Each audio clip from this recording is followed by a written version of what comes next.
evening.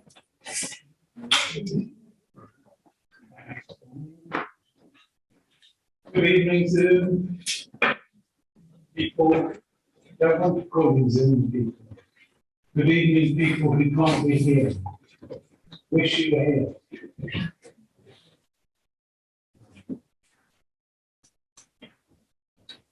Things are going round in circles as ever. There used to be on the home service, if you lived in this country, a programme called Three-Way Family Favourites, I think. Before it was possible to telephone Australia without it costing £100 a minute. And then we left all that behind, but now this is a bit like Three-Way Family Favourites. And I think this evening is about things going around in circles, maybe.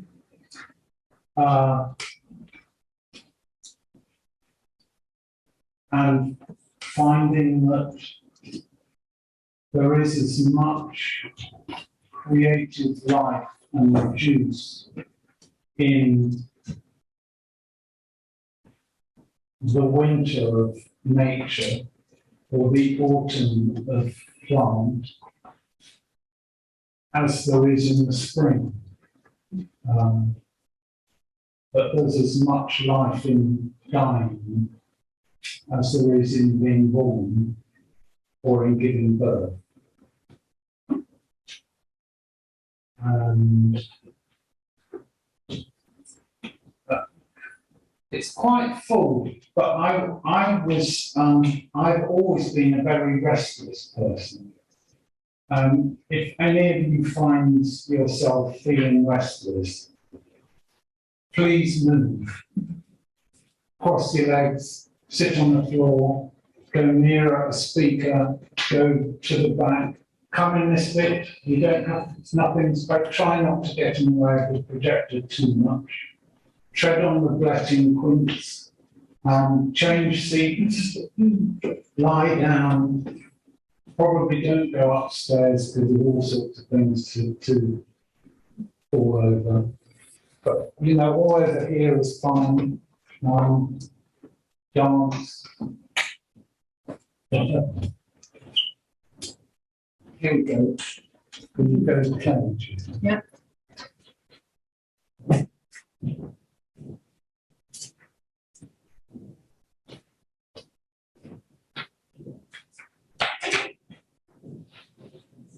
That says aþegen or aþegen. 3rd of January, Monument Copse, dear pair. I know it's not original, but today, between the branches, I can see that we are always dreaming meaning, dreaming up intention, dreaming hearing, dreaming multiplicity, dreaming recognition, dreaming understanding. We are always dreaming our place in things. We're always dreaming what's coming next.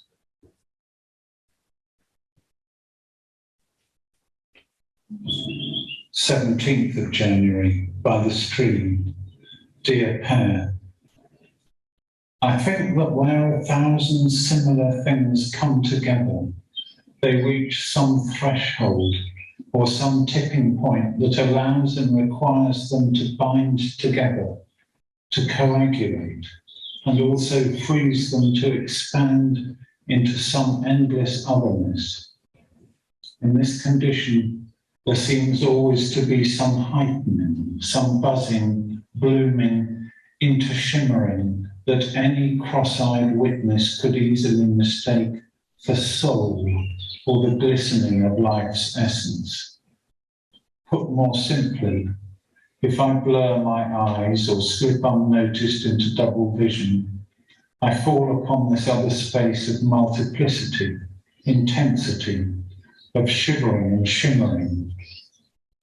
It's the space where wind combs fur with fingered pleasure, where water folds and dances over pebbles, where kestrel hangs in furious stillness and trout holds fast in river's onslaught. It is a place of fast and loose, where things fill up, expand and swell and seethe and pulse and threaten to explode, to burst, to rip, to spill and empty out. It seems quite simple, how things are. The organism fills and swells and grows replete, and then it bends and tips and tilts and spills. It's how things go. The stalk of rice, the peony, the honeycomb, the thriving business, the great love, and any mortal bound remorselessly for some long anticipated climax. It's all accumulation and let go. It's all flow and fill and rush and flow and slow and quicker, quicker to the brim, to quiver at the rim and curb in surface tension just too long, and gasp and ebb and suck and draw and fall away. Then life is just a fuck, a blush, a surge of blood, a rush of heat to cheek, and then a blanching into pallor. It's thickening, then withering. It's any plant's career, it's any cycle. But here's the thing, it's me, I'm in it, I'm filled up, I'm central, I'm essential, I'm the story that I'm telling. 12th of February, Monument Copse, dear Pan. I am aware of a shimmering in this wood today. It may be a trick of the light or the foreknowledge of bluebells. It may be the ridiculous idea that this whole place will be a seething cauldron of green and birdsong in 8 weeks. It is a shimmering desire that I participate in. It flows through me, but is not my desire. It's just a desire to shimmer, a shimmering desire to shimmer. 16th of February, by the stream, dear pair. I came to carry on with shimmering, from shimmering, in shimmering, but here by the stream in this cool afternoon, I find there's a desire for damp connection, connection out to raven's nest in larch and sky and fern unfurling, out to one remembered branch where just fledged owl turned neck and watchful eyes beyond the bounds of possibility.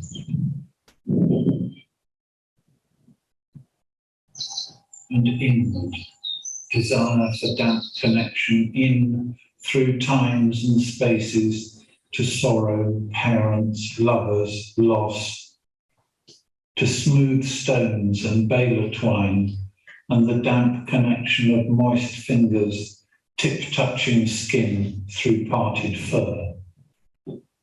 And as I write, beside me, tree creeper dances up the tree fur, and I receive the damp connection and reconcile to it. Am I, are you, are we, after all, the object of the world's desire? Are all our dreams and agitations just the press and touch and brush of our world and its furred desires? 2nd of March, by the stream. Dear pair, this morning it's like this, there is space. I am aware of space between things, between leaves, between sounds, between the dance of light that makes up air. There is more space than matter, and suddenly in a thoughtless moment I am space, I am the place. I am coterminous with these infinitesimal interstices, and I am coterminous with everything. I've swallowed everything, and everything has swallowed me. I cannot tell the difference. When I reach out to touch the trunk, the moss, it's me and I am it. I cannot tell where anything stops. I am unboundaried. I am stream and shade and sunfall, I am tree tall and horizon wide, I've overflowed. I contain the face of the earth, and I'm a molecule. I cannot distinguish my molecules. I have a pain in your guts. The wind has taken me. 14th of March, by the stream, dear pair. I read that Stoics think the reality is essentially porous, that a body can pass through another body while occupying the same place, but the world is held together by a material breath that crosses it in its entirety. Reality is not epidermic, but interpermeable. 12th of April, by the stream, dear pair. I am beset by excess. In the world of my dreaming, there was a hillside garden, alive, a crawl, awash with slow worms, becoming crisp young adders, learning to rear and hiss and fang, so many that it was quite impossible not to tread on them, meaning I must go barefoot across this serpentine. In the world of fact, I visited the sewage treatment works. We aren't dumping sewage, they said. Storm tanks fill up in heavy rain. Their levels rise. It's just inevitable. The weir is reached, the barrage broached, and mixed liquor spills in a contained and engineered release. Hearing this, my tidy patterning mind remembers the engineered release of my father's seed, being greeted by the late life overspilling of one last possibility from my mum's ovarian sac. I am beset by excess. In the world of my dreaming, there was a steep-sided woodland climbing up beside a wide, deep lake. Following a path around the edge, I watched just feet in front of me the hillside open, a long mouth gaping, the land itself parting to say, ah, and releasing a sloshed torrent of liquid syrup, clearly the earth's overspill, an orgasm of excess to replenish the lake. Another couple of steps, and I'd have been taken in the sweet tsunami. In the world of fact, the shoreline of our near beach is inches thick for almost half a mile in the dull, expiring flap and glint of stranded sprat and silver whitebait. The field margin is bruised with a surfeit of early purple orchids that leaves no space for anything proper. The white hive is swarming with a sieve of bees, overspilling thousands upon thousands of superfluous workers. I am beset by excess. In a world I can't define as narrowly as fact or dream, the hazel trunk's thick moss pulls and propels me into finger touch, caress, desire, the overspilling of desire to be pressed and touched and activated, brought to life by the unending feathered curl of sphagnum. 27th of April, Monument Copse, dear pair. I think we conjure up, remember, fall into, or imagine intimacy.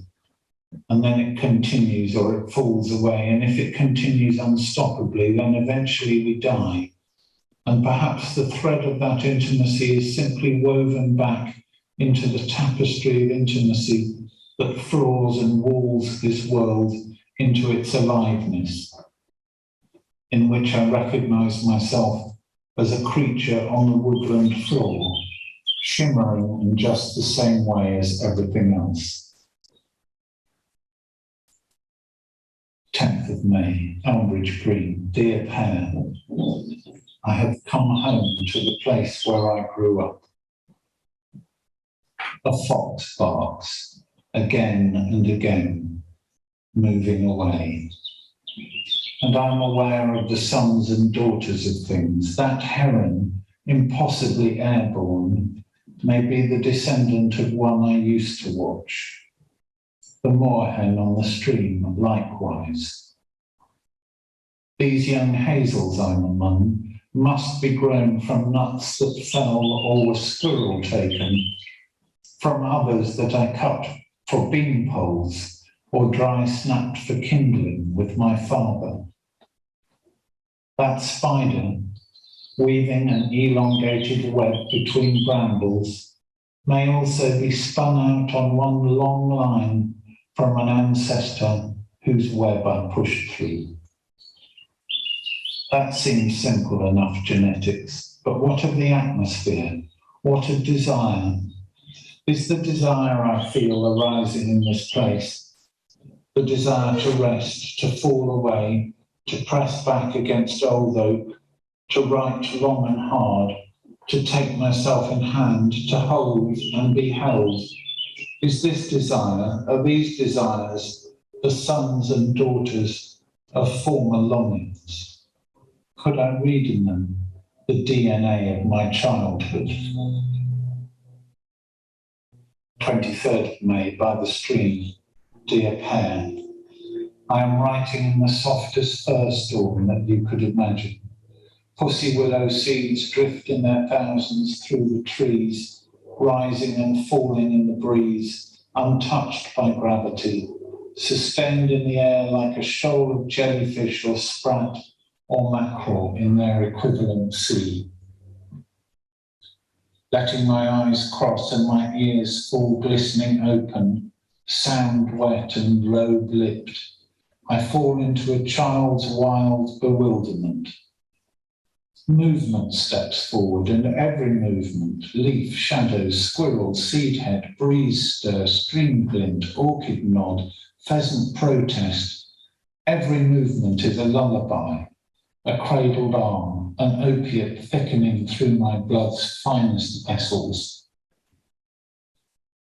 Tightening at last, focusing, clenching in behind my nose and unanticipated vulva, form comes forward. Trunk's arch assumes priority. Sweet and decadent smells come to my attention. Opiates retire, life reasserts.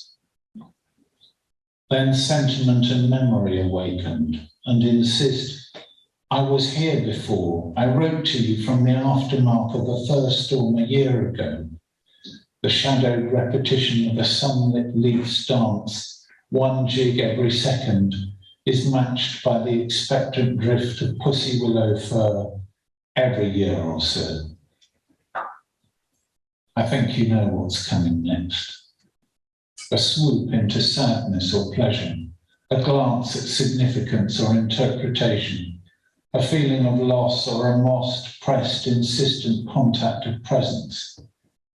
But staying in the bewildered for a while longer, I find I'm surrounded by limbs that arc and fall away, by songs that erupt and fall away, by seeds that pass, by squirrels settling on a different branch months away from nuts, by the dance and writhe of the tiniest caterpillar caught on a spider's thread, swung from a high-up hazel branch, revealed to me as a writhing shadow on this third writing paper.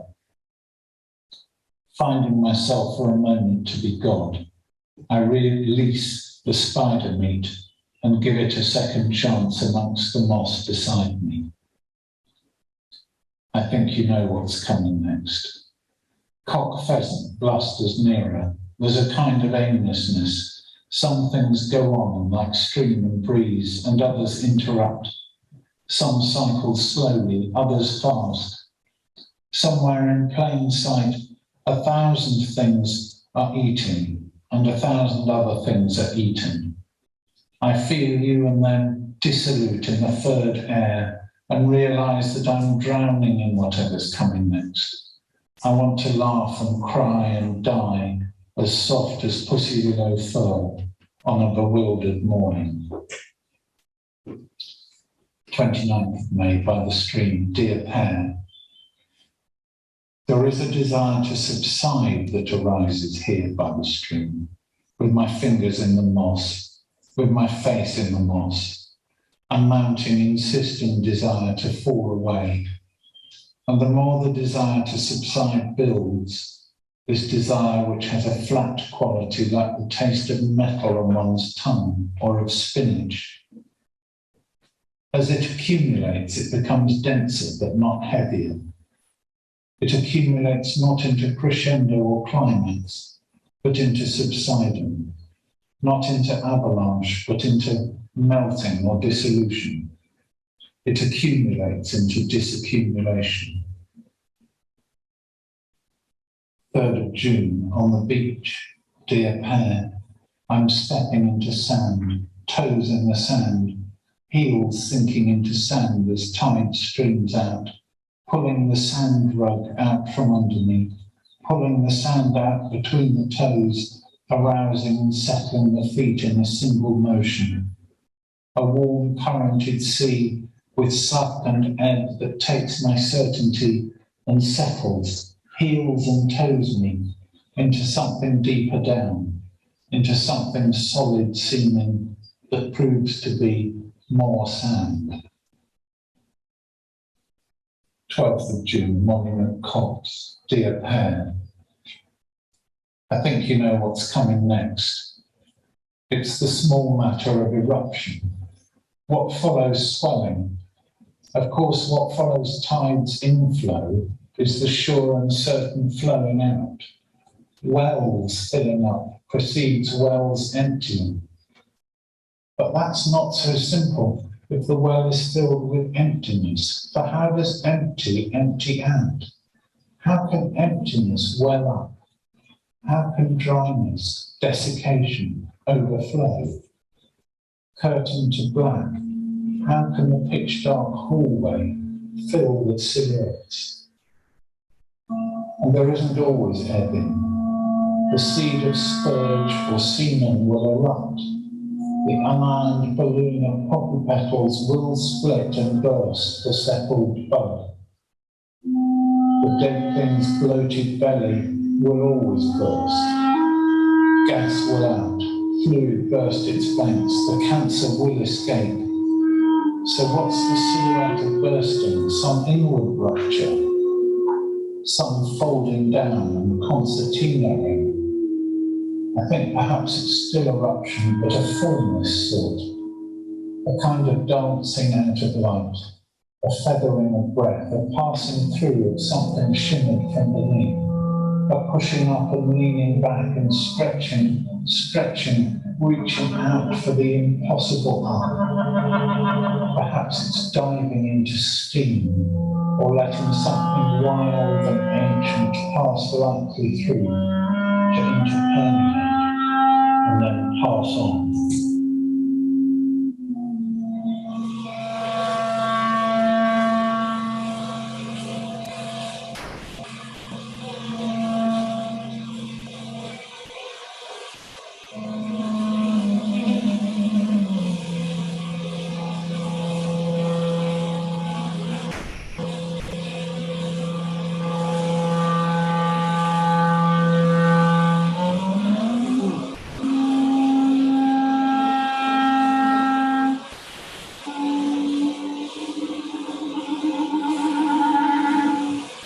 So now, undated, I find that I am dough, soft flour dough, damp butter dough, yeasted, stirring, imperceptibly seething, heaving sourdough. I am too. I'm swelling, breathing mortal dough. I'm here inviting thumbs, asking to be kneaded, inviting rolling, pressing. I am here for shaping, wanting to be formed. Plump me, rub me, investigate me, press me through with fingers, roots and stems and stalks, knock me back and leave me to swell again. Make your impression on me, in me, take me to another level, coerce me with your palms, cool me with your iced stream water, imprint me with your leaves, moss and lichen me, feed on my sugars and disarm me. I can be plentiful and lightly dusted, crusted, left alone to simply be relaxed and dense again, then leavened. Allow me to participate, to slide and slip and quietly expand till I am animate. Let me be a living dough, subsiding at your insistent soft behest. I am dough, so rough and smooth me, soothe me. Plough me with your fingernails, butter me, damp and soften me, stuff me, stiff me, plump and dump me. I surrender. I am dough. Then scrape me, shake me, slap me, tear me, fold me in and bun and back me, roll me, turn me over. I am dough. Now current me and almond paste me, taste me, season me and shape me once again, then bake me, finish me. I submit. I am material. And I am fungus here amongst these trees, beside this stream, a mammal mushroom, very quietly, palely and discreetly augmenting in this damp shade. I am expanding, swelling, bulbing, opening my gills and sporing. Pick me. And I am earth. Plough me, till me, furrow me and drill me, seed me, plant me, make me yield 1,000 flowers blooming. I submit, I am material. Then garden me and plant and prune me, shape and hedge me, lay me out, design me, show me, invite them into ooh and ah me. I submit, I am material. And I am clay grown hard and cracked and pitted with the sea's pebble dash, salted till only coltsfoot can take root in me, unweathered into barren. Dig me, scrape me, handle me and shape me, mould me, damp me, warm me, ball me, soak me, plant me with just one kingcup seed and let it take me over, own me, root me, drain me, claim all my nourishment, turn me to one season's golden blossoming madness. I submit, I am material. And I am mind, vital, urgent, shivering, quivering young mind. Take me, occupy me, make what you want of me, require me, repurpose me, use me to effect some necessary change. Use my devotion to your own ends. I submit. I am material. And I've gone over, I've been overtaken, I am carcass, one more battlefield corpse, one more cadaver in a forest, death in moss. I am soft, gone hard, rigged now to rigid, joints no longer mouthing. I am bletting, softening, being eaten inside out and outside in. My microbiome joins your macrobiome in an orgy of ants, worms, beetles, flies, and 100-footed processors. I am unsqueamish home for maggots. Something lands, a seed, goose willow, puts down roots, invades, surges, and rejoices. Roots bursting my last private passages, deflating bladded grandiosity, drinking all my pomp. I submit. I am material. I'm nutrients and chemicals, I'm hormones and cellulite, I'm enzymes, I am forest floor detritus, I'm field carrion. Dust and powder me, blow me on your wind and wash me in your rain, redistribute me, spread me, then slowly over decades, generations, annihilate me. I am material, I am beyond submission. I always was. I am not different.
Thank you.